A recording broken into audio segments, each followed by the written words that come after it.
और अन्न जो है ना, ये हमारे प्राणों को धारण करता है। अगर हम उस अन्न के प्रति एक दिन का सेक्रीफाइस करते हैं तो उसमें कौन सी बड़ी बात है। और भाई ऐसे सेक्रीफाइस यदि अगर रोज करो, सब जानते हैं एकादशी कैसी होती है। कुटू की पकौड़ी, कुटू की कचौड़ी, समा के चावल, मखाने की खीर। अगर व्यक्ति एकादशी वाला फलाहार नित्य करने लग जाए तो 7 दिन में 5 किलो वजन बढ़ जाए उसका। आप बाकी के दिन इतना नहीं पाते जितना एकादशी। और एकादशी के दिन तो कई लोगों को वैसे तो 3 बार पाएंगे, नाश्ता, भोजन, रात्रि भोजन। एकादशी के दिन 6 बार पाते हैं। बोले हमारा व्रत और है, बार बार कहते और है इस बात को, व्रत है आज हमारा। सब बातों की बात एकादशी करनी चाहिए। और उसके पीछे भाव क्या है? हम अपने प्रियतम के लिए, बस हमारा भक्ति में प्रेम बढ़े, हमारी प्रेम लक्षणा भक्ति बढ़े, हमको वो और प्रिय लगे, उसके लिए हम व्रत कर रहे हैं। अन्न जल का त्याग करके, फलाहारी होकर के व्रत कर रहे हैं। पर हम एक बात आपसे निवेदन करें, एकादशी में कुछ चीजें और मिलाइए। व्रत का मतलब क्या होता है? हमने एक पर्टिकुलर वस्तु का त्याग कर दिया। पर एक बात मेरे मन में कभी कभी आती है कि अन्न का त्याग करना कोई बहुत बड़ी बात नहीं है। आजकल के बच्चे सो करके उठते 12 बजे हैं और 12 बजे उठते हैं तो फिर भोजन पानी उनका ऐसे ही अस्त व्यस्त ही रहता है। आजकल के बच्चे एक समय ही भोजन कर लें वही बहुत है। तो भोजन का त्याग करना कोई बहुत बड़ी बात नहीं है। कई लोग बिना भोजन के भी निकल जाते हैं, बिना भोजन के भी रह लेते हैं। ये उस समय बड़ी बात थी जब और साधन नहीं थे, जब हमारे पास में टीवी नहीं था, हमारे पास में फोन नहीं था, इंटरनेट नहीं था, ये सारी आधुनिकताएं नहीं थी। तब मानव का एक ही काम था, काम करो भोजन पाओ, काम करो भोजन पाओ। भोजन ही सब कुछ होता था। उन कालों में उस भोजन को त्यागने के लिए व्रत की विधा बनाई गई। पर आज वास्तव में व्रत उस वस्तु का होना चाहिए जिसके बगैर आप एक क्षण नहीं रह सकते। उस वस्तु का व्रत होना चाहिए। तो कई बातें हैं। एकादशी में 2-3 चीजें जोड़िए। अब आज की तो निकल गई, अगली एकादशी आवे तो जैसे जो आपका अवगुण है, जैसे कई लोगों के अंदर अवगुण आ जाता है। कुछ खान पान का अवगुण हो, स्वभाव व्यवहार का अवगुण हो। सब जानते हैं कि मेरे अंदर अवगुण क्या है। मुझे क्रोध बहुत आता है, मुझे इसके प्रति ईर्ष्या होती है, मुझे ऐसा लोभ होता है, मुझे इसके प्रति मोह है। ये जो आपकी दूषितताएं, उनका व्रत कीजिए। सावधानी से सुनो, सब लोग इधर देखो, कथा सुनो। अपनी दूषित वस्तु जिसके बगैर आप एक क्षण नहीं रहते, उसका त्याग कीजिए, तब व्रत माना जाएगा।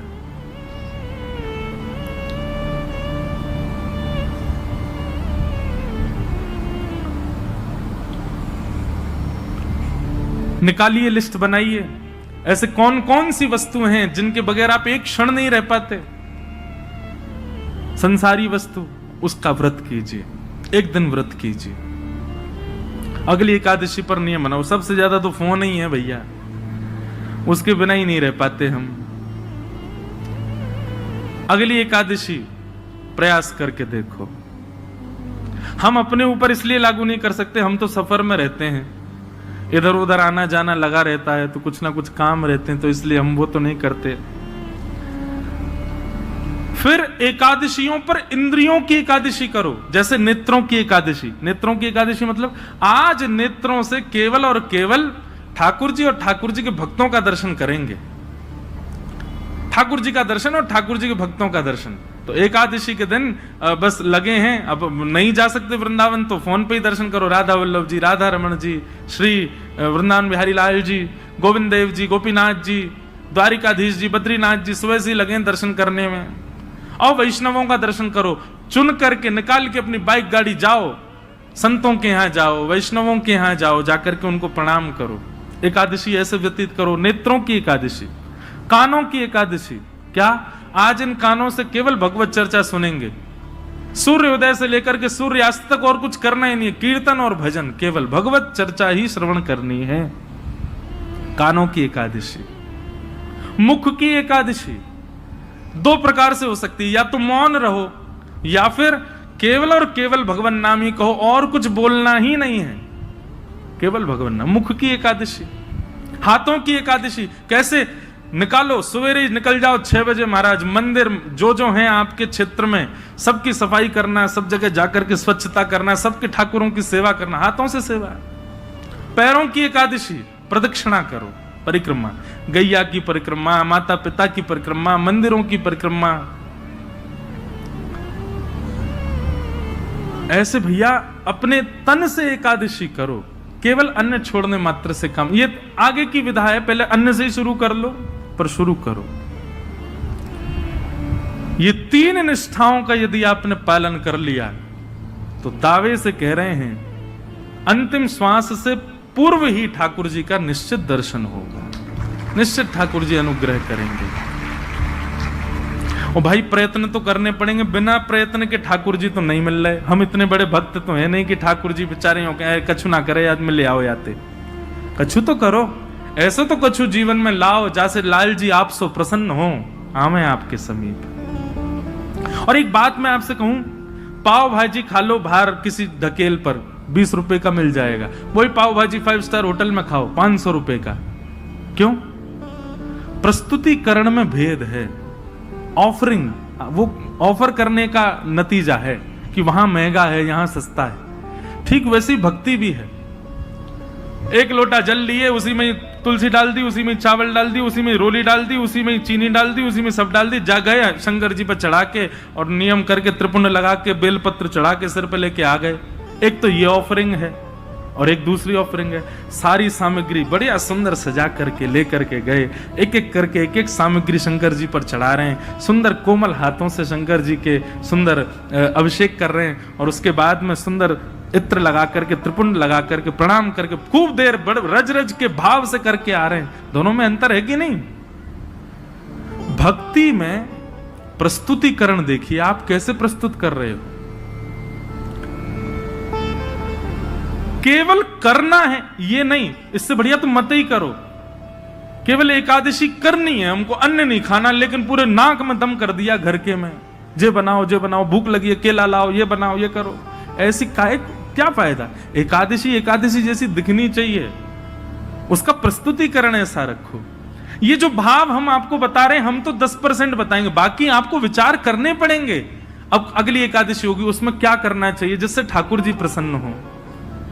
क्योंकि एकादशी के दिन ठाकुर जी दोनों नेत्र खोल करके सब पर दृष्टि डाल करके सबकी क्रियाएं चेक करते हैं। एक प्रकार से ये समझ लीजिए, एकादशी अवसर है, 15 दिन में जो आपने किया उससे निवृत्त होने का अवसर है। इसका मतलब ये नहीं कि 14 दिन सब आपने किए, बोले एकादशी आई रही है सब बढ़िया कर लेंगे उस दिन। अवसर है,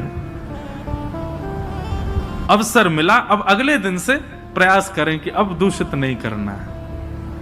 बहुत सारे भाव हैं, मैं तो बोलते ही चला जाऊंगा।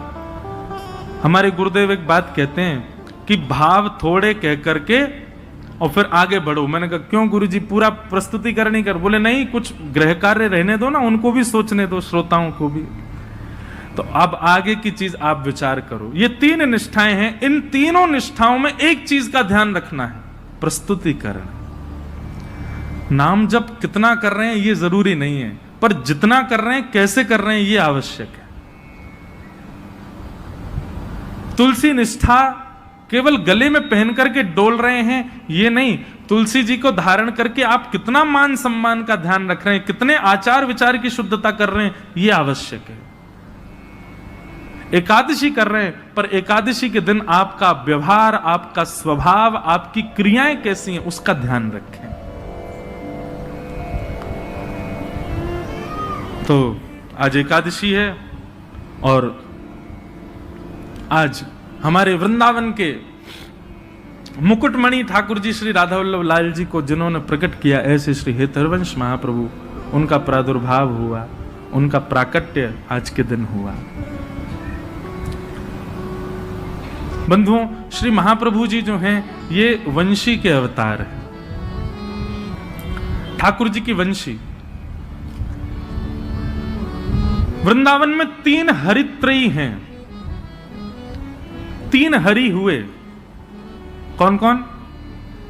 पहले हरिवंश महाप्रभु, दूसरे स्वामी श्री हरिदास जी और तीसरे हरिराम व्यास जी। ये हरित्रयी बोली जाती। और इन हरित्रयों के रूप क्या हैं? ललिता, विशाखा और वंशी। इन तीनों का अवतार ये तीनों हैं। आप सबको पता है, और नहीं पता है तो सुन लीजिए। अभी मेरी नासिक में कथा थी तो इतना मुझे सुख मिला। प्रथम दिन और अंतिम दिन 2 दिन मैं त्र्यंबकेश्वर दर्शन करने गया, क्योंकि मेरा नियम था कि 1 महीने तक मैं उस परिसर से बाहर नहीं जा सकता जहां कथा थी। तो वहां से महादेव का स्थान लगभग 30 किलोमीटर था। प्रथम दिन गया अनुष्ठान से पूर्व, तो जैसे ही मैं पहुंचा कितना सुख मिला। देखो, वहां के सारे पुजारी जो अपने त्र्यंबकेश्वर भगवान के सेवाधिकारी, मैं जैसे ही पहुंचा तो मुझको लेकर के गए, बोले आप चलो गर्भगृह में अंदर प्रणाम करने। मैंने कहा नहीं भैया, देखो मैं खुद वीवीआईपीओ के कथाओं में जाकर के जो है उनकी बुराई निंदा कर देता हूं, खुद बन के जाऊं तो बड़ा विचित्र लगता है। बोले नहीं नहीं, आपको चलना पड़ेगा। मैंने कहा देखो, खुद प्रयास करके जाना, उसमें हो सकता है कि गड़बड़ी हो, लेकिन कोई खींच के ले जा रहा हो तो फिर मना नहीं है। आप स्वयं प्रयास करके मत जाओ, लेकिन आपको पुजारी जी स्वयं ही खींच ले जाएं तो फिर दिक्कत नहीं है। कई लोग सोच रहे होंगे, बोले ठीक है तो फिर हम पुजारी जियों से ही अपने संबंध बना लेंगे, बढ़िया। उनसे कह देंगे देखो हम प्रयास नहीं करेंगे, तुम खींच लेना हमको। तो ले गए अंदर जाकर के महादेव के सामने कुछ स्तुति आदि की, उसके बाद पुष्प अर्पित किया और मेरा रोम रोम पुलकित हो गया। जैसे ही मैंने प्रणाम किया, सारे पुजारी एक स्वर में बोले बोलो श्री राधा वल्लभ लाल की। ये सुनते ही मेरा रोम रोम पुलकित। मैंने कहा आप लोगों ने? बोले नहीं, आपने कहा है ना कथा में कि श्री राधा वल्लभ जी जो हैं ये महादेव के ठाकुर जी, ये हमारे श्री महाकाल भगवान के निज ठाकुर जी हैं। जैसे हमारे निज के गोपाल जी, मेरे निज के श्री गिरधर लाल जी, ऐसे ही श्वेत द्वीप में उमा पार्वती और महादेव दोनों मिलकर के अपने निज ठाकुर जी की सेवा करते हैं। वही है श्री राधा वल्लभ लाल जी जो वृंदावन में विराज रहे हैं। ये महादेव के ठाकुर जी। आत्मदेव नाम के ब्राह्मण ने तपस्या करके महादेव को प्रसन्न किया। महादेव ने प्रसन्न होकर के कहा वरदान मांगो, क्या चाहिए ब्राह्मण देवता? तो आत्मदेव ब्राह्मण जो थे वो थोड़े से उनके अंदर ये था कि मैं ऐसा कोई रत्न मांग लूं जिससे मेरे जीवन में कोई अभाव ना रहे, मुझे धन की प्राप्ति होने लग जाए उससे। और आत्मदेव ब्राह्मण ने महादेव से कहा, बोले आपके पास जो सबसे बहुमूल्य रत्न हो वो मुझे दे दीजिए।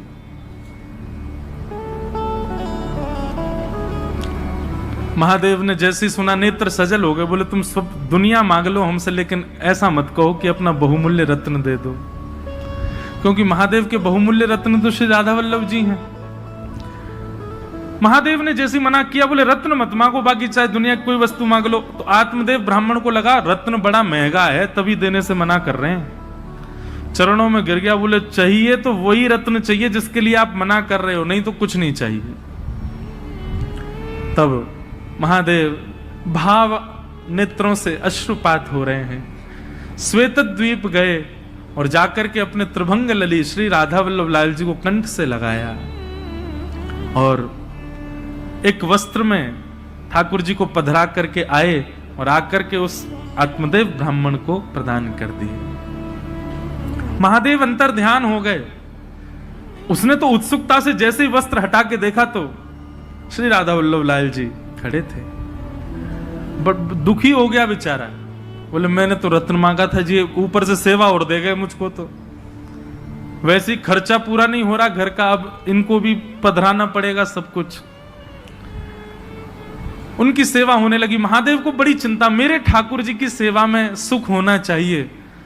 तब भगवान की वंशी महादेव ने उनको आज्ञा की, बोले आप सदा उनके अधर पर विराजमान रहती हो, और वंशी के मन में भी ये भाव रहता है कि ठाकुर जी मेरे कोमल छिद्रों को दबा करके मानो मेरी सेवा करते हैं, ठाकुर जी मेरी सेवा करते हैं। इससे वंशी को कई बार मन में ऐसा भाव आता है कि नहीं नहीं नाथ, मैं आपकी सेवा करूं, आप क्यों मेरी सेवा करते हैं।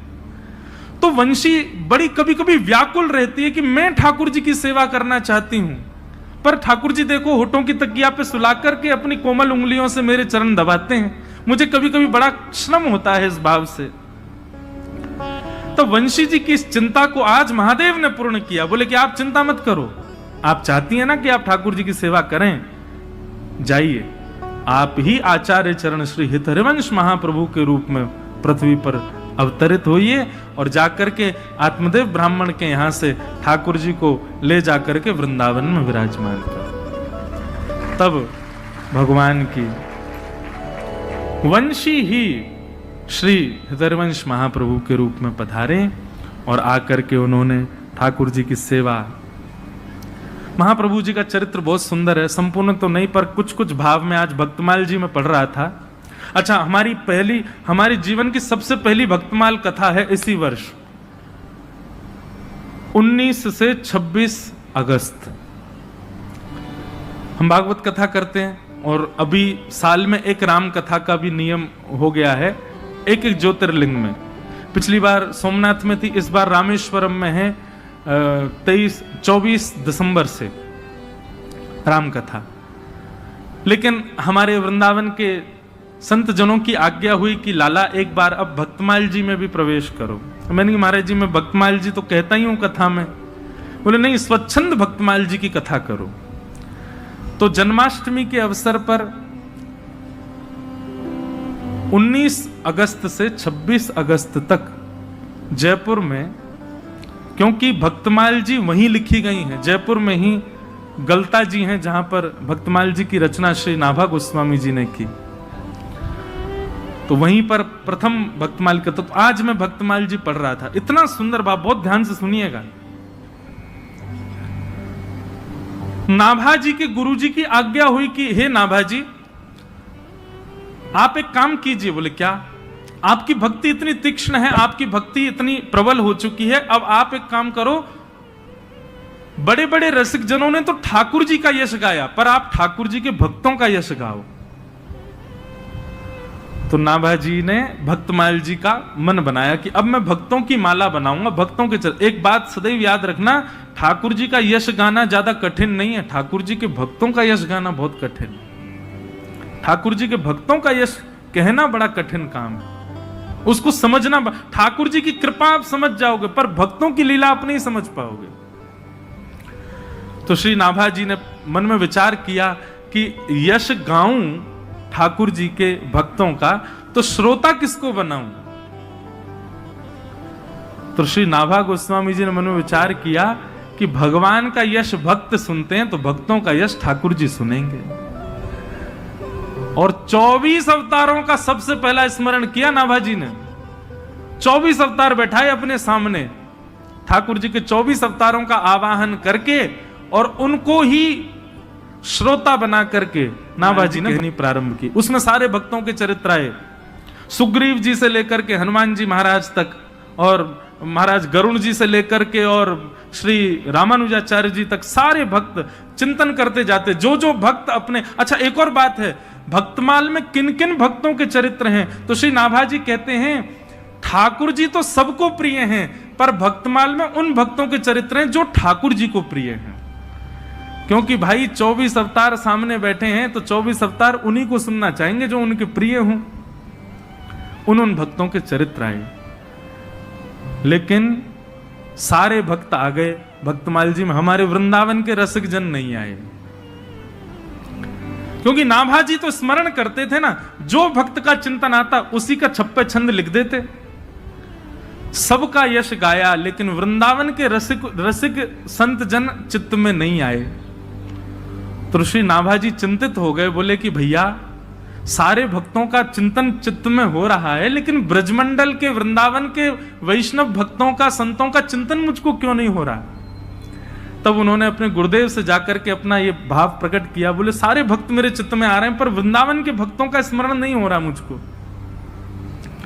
कितनी सुंदर बात। उनके गुरुदेव ने आज्ञा करते हुए कहे, बोले भैया ये जितने भी भक्तों का चरित्र तुम गा रहे हो, ये कोई ना कोई भक्त इन 24 अवतारों को जिनको तुमने सामने बैठाया है, इन 24 अवतारों को कोई ना कोई भजता है। कोई हयग्रीव भगवान को भजता है, कोई नृसिंह भगवान को भजता है, कोई बराह भगवान को भजता है, कोई कृष्ण को भजता है, कोई राम जी को भजता है।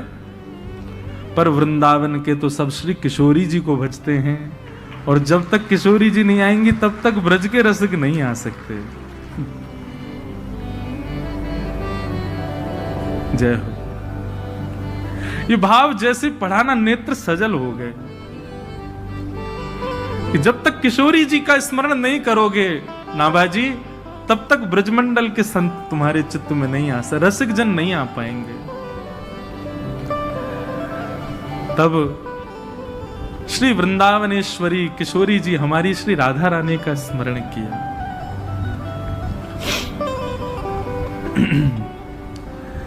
एक भाव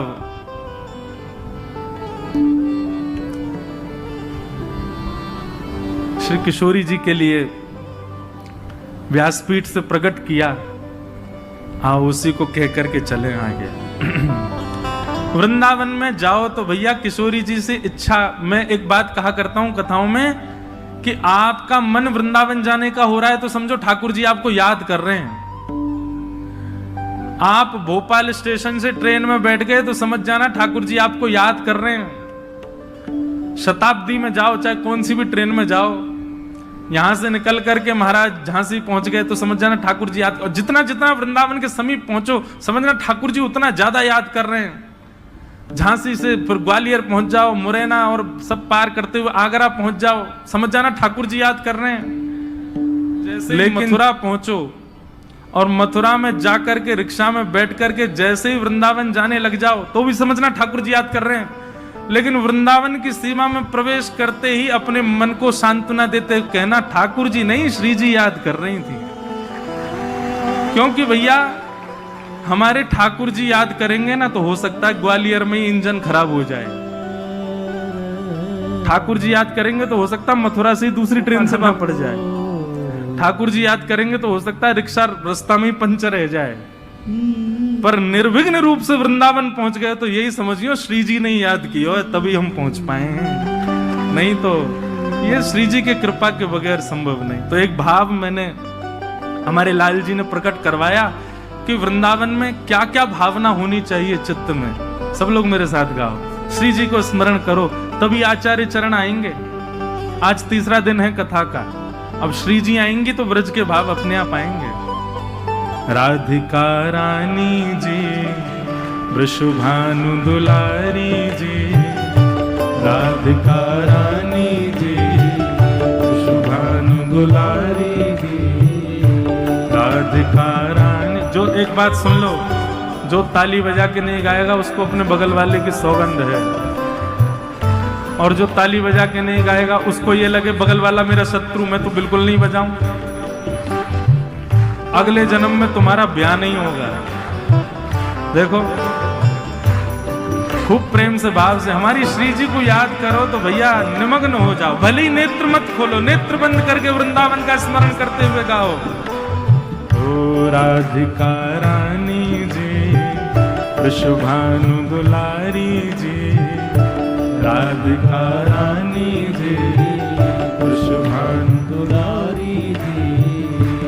हो सुन लो अरज हमारी हमारी, रहूं ब्रज रज को पास पास, रहूं ब्रज रज को पास, रहूं ब्रज रज को पास।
इस पद में 3 बातें हैं। वृंदावन की मंगला कैसी होनी चाहिए, वृंदावन का मध्य दोपहर कैसी होनी चाहिए और वृंदावन की शाम कैसी हो। तीनों बातें सुनो। मंगला उठ यमुना जी नाम, मंगला उठ यमुना जी ओ मंगला उठ यमुना जी नाम, मंगला उठ यमुना जी। फिर श्री राधा वल्लभ के दर्शन पाऊं, राधा वल्लभ के दर्शन पाऊं, प्यारे राधा वल्लभ के दर्शन पाऊं, राधा वल्लभ के दर्शन पाऊं। ओ कीरत सुत प्यारी जी, वृषभानु दुलारी जी, कीरत सुत प्यारी जी, वृषभानु दुलारी जी।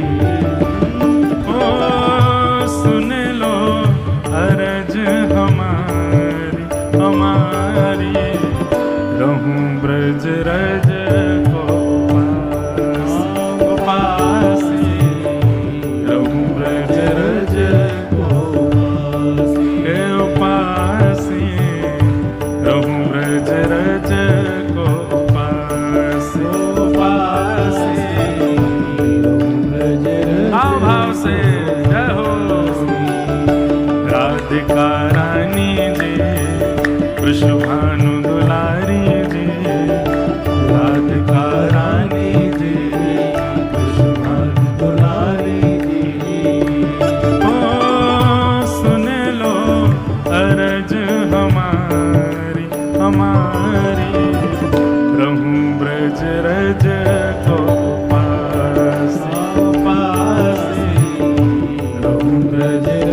बोलो वृंदावन धाम की।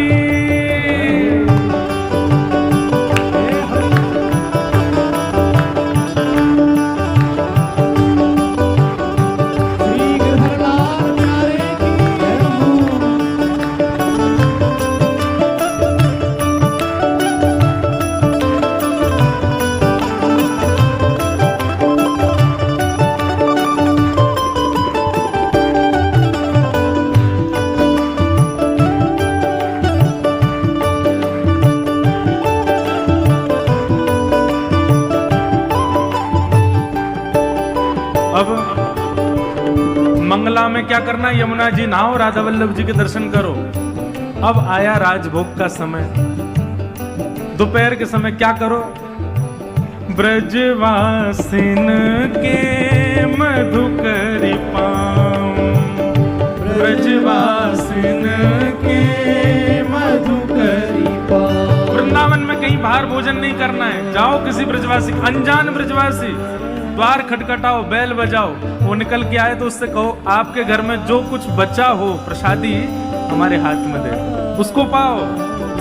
अरे भैया, जिन ब्रजवासी के घर में जबरदस्ती घुस घुस के ठाकुर जी भोजन करते हैं, हम तो मांग के पा सकते हैं ना, पाओ। ब्रजवासिन के मधुकर पाओ, ब्रजवासिन के मधुकर पाओ, ब्रजवासिन के मधुकर पाओ, ब्रजवासिन के मधुकर। उसके बाद श्री राधा रमण के दर्शन पाओ, राधा रमण के दर्शन पाओ, प्यारे राधा रमण की झांकी पाओ, राधा रमण की झांकी पाओ। महलन वारी जी अति सुकुमारी जी, महलन वारी जी अति सुकुमारी जी, ऊंचे महलन वारी जी अति अति सुकुमारी जी, महलनवारी जी, अति सुकुमारी जी। ओ सुन लो अर्ज हमारी हमारी, रहूं ब्रज रज को पास पासे, रहूं ब्रज रज को के उपासे, रहूं ब्रज रज को उपासे उपासे। ब्रज रज अब को मंगला में यमुना जी स्नान, राधा वल्लभ जी दर्शन, फिर ब्रजवासियों की मधुकरी और श्री राधा रमण जी का दर्शन। अब तीसरा काम वृंदावन में क्या करना है?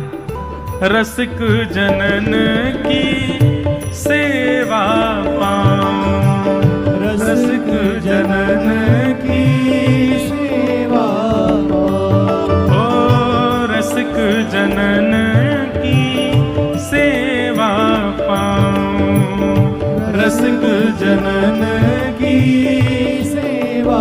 फिर प्यारे बांके बिहारी संग नेह लगाऊं, बांके बिहारी संग नेह लगा।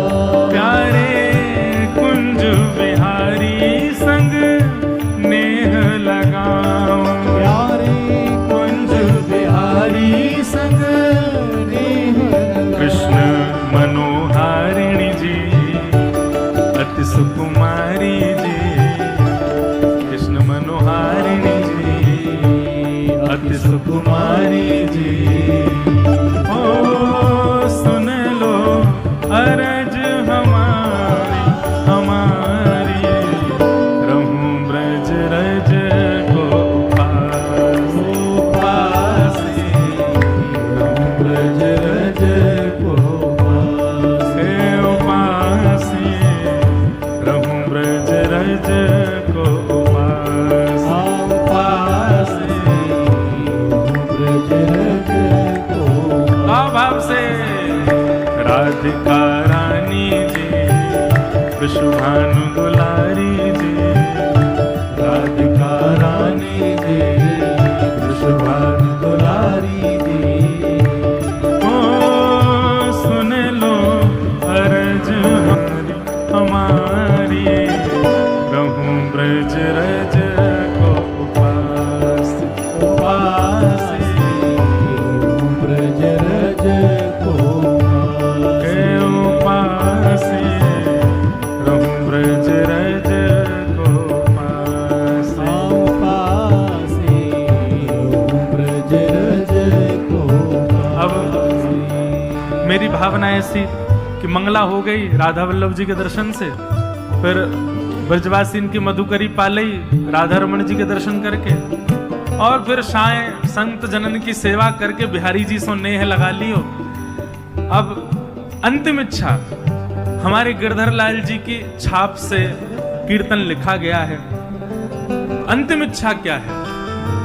ये मधुकरी पाकर के, संतन की सेवा करके, यमुना जी में स्नान करके, तीनों ठाकुरन के दर्शन पाके चाहते क्या हो? तो ये अंतिम भाव, गोवर्धन पर्वत पे राजो, गोवर्धन पर्वत पे राजो, गोवर्धन पर्वत पे राजो। हे श्यामा जी, हमारी इच्छा ऐसी है, इन तीनों की ये काम करते हुए हम गिरिराज जी जावें, और जब गोवर्धन की परिक्रमा करें तो श्री गिरी कंदरा में आपके हमको दर्शन है जाएं। गोवर्धन पर्वत पे राजो, और श्यामाजू आप अकेली मतइयो, तो हमारे नेक्स्ट से गिरधर लाल जी हैं, इनके संग पधारियों। गिरधर लाल संग दर्श करा दो, गिरधर लाल संग दर्श करा, प्यारे गोवर्धन पर्वत पे राजो, गोवर्धन पर्वत पे राजो, प्यारे गिरधर लाल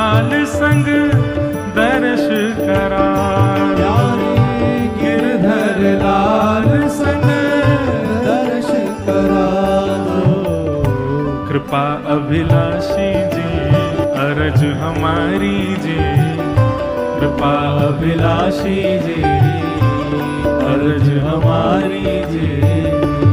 हे सुन लो अरज हमारी हमारी, रहूं ब्रज रज को उपासी उपासी रहूं ब्रज रज को हे उपासी, रहूं ब्रज रज को